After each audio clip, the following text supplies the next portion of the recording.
بسم اللہ الرحمن الرحیم۔ حضرت ابو سعید خدری رضی اللہ تعالیٰ عنہ سے روایت ہے کہ رسول اللہ صلی اللہ علیہ وسلم نے فرمایا، اذا سمعتم النداء فقولوا مثل ما يقول المؤذن او کما قال علیہ السلام، کہ پیغمبر کریم صلی اللہ علیہ وسلم فرماتے ہیں کہ جب تم اذان کو سنو تو وہی کہا کرو جو مؤذن کہہ رہا ہے، یعنی اذان کا جواب دینا بھی واجب ہے۔ اذان کے جواب میں لاپرواہی کرنا کبیرہ گناہ ہے، کبیرہ گناہ ہے۔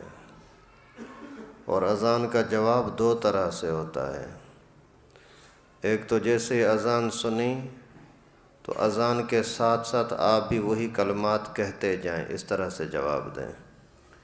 دوسری صورت جواب کی یہ ہوتی ہے کہ جیسے اذان ہوئی یعنی بلاوا ہوا تو فوری طور پر اس اذان کو قبول کر کے اور آ جاؤ مسجد کی طرف۔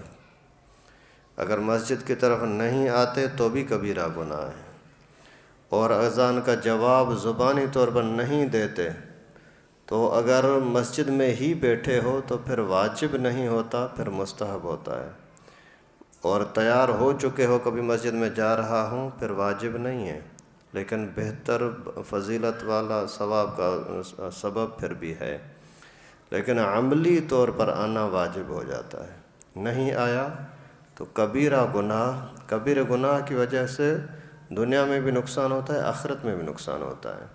دنیا میں نقصان یہ ہوتا ہے کبھی روزی خراب ہو جاتی ہے، صحت خراب ہو جاتی ہے، بیماری ہو جاتی ہے، کاروبار تباہ ہو جاتا ہے، جسمانی کمزوری آ جاتی ہے، گھر کے اندر سکون ختم ہو جاتا ہے، لڑائیاں جھگڑے شروع ہو جاتے ہیں۔ یہ ساری چیزیں کبیرہ گناہوں کی وجہ سے ہوتی ہیں۔ اللہ تعالی ہم سب کو کبیرہ گناہوں سے بچنے کی توفیق نصیب فرمائے۔ اور اذان کا جواب دینے کا طریقہ یہی ہے کہ جیسے مؤذن کہتا ہے اللہ اکبر تو آپ بھی کہیں گے اللہ اکبر اللہ اکبر۔ اشہد ان لا الہ الا اللہ پر بھی ہمیں وہی کہنا ہے، اشہد ان محمد الرسول اللہ پر بھی ہمیں یہی کہنا ہے۔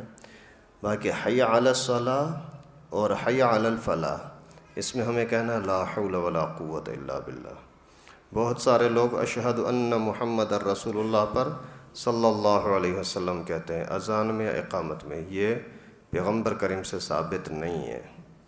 وہاں بھی یہی کہنا ہے جو مؤذن کہہ رہا ہے۔ وہ کہہ رہا ہے اشہد ان محمد الرسول اللہ، ہم بھی یہی کہیں گے اشہد ان محمد الرسول اللہ۔ اور پھر آگے اللہ اکبر بھی وہی اللہ اکبر کہنا ہے، لا الہ الا اللہ پر بھی لا الہ الا اللہ ہی کہنا ہے بس۔ اور لا الہ الا اللہ کے ساتھ محمد الرسول اللہ بہت سارے لوگ ملاتے ہیں، یہ غلط ہے، ملانے کی اجازت نہیں ہے۔ جتنی چیز پیغمبر کریم نے جس طرح سے سمجھائی اسی طرح سے کرنی ہے، اس کے اندر ملاوٹ کرنے کی اجازت نہیں ہے۔ اور یہاں مسجدیں قریب ہیں، ایک ہی ٹائم پر ایک اذان سننے میں آتی ہے، دوسری سننے میں آتی ہے، تیسری سننے میں آتی ہے، کئی اذانیں آتی ہیں۔ تو اس کے اندر پھر یہ ہے کہ جو آپ کی محلے کی مسجد ہے اسی اذان کا جواب دینا، یعنی کسی بھی ایک اذان کا جواب دینا واجب ہے۔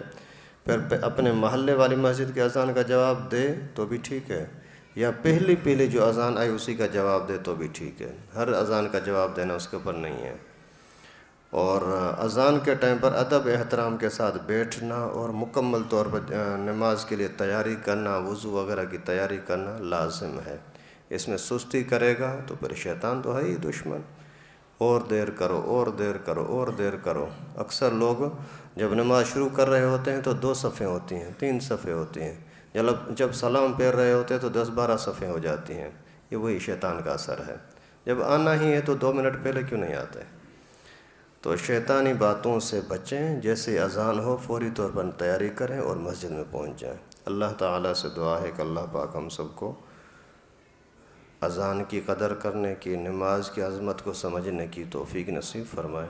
وآخر دعوانا ان الحمد للہ رب العالمین۔